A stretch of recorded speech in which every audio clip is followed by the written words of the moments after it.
თუ სერიოზულად ხარ განწყობილი, რომ შეცვალო რეალობა, ეს დეტალი უნდა იცოდე.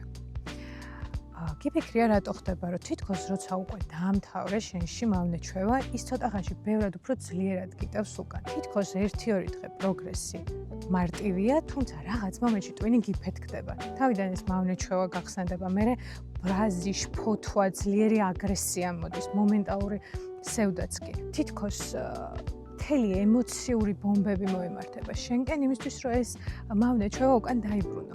ამ მომენტს სხვათა შორის ადამიანმა კამერას უკან ვინც დგას წაუსნიკერს ამ მომენტი დაარქვა, რომ ტვინი გეძახი შენ არ ხარ წაუსნიკერს, ანუ მავნეჩვევა რომ უკან დაიბრუნო. ეს შენი ძველი ჩვევის ძლიერი აფეთქება, მანამ სანამ ის საბოლოოდ გაქრება შენი ცხოვრებიდან. ხო და ტრანსფორმაციის გზაზე მნიშვნელოვანია გახსოვდეს, რომ ამ მომენტთან შეხვედრა გარდაუვალია. კარგი ის არის, რომ თუ ამის შესახებ იცი, ამის შემჩნევა გიმარტივდება.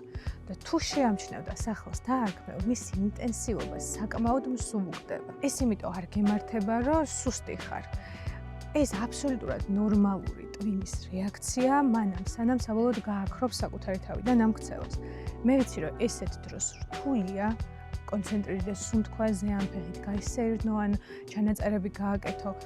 და უფრო მარტივია თქვა, რომ ვეღარ უძლებ, გინდა რომ დანებდე, კი ტრანსფორმაცია გინდა, მაგრამ ეს შენთვის არ არის. თუმცა გახსოვდეს, რომ თვითონ ეს მომენტი ხანმოკლეა და თუ მას გადალახავ, შენში ძველი ჩვევა საგრძნობლად კარგავს ძალას.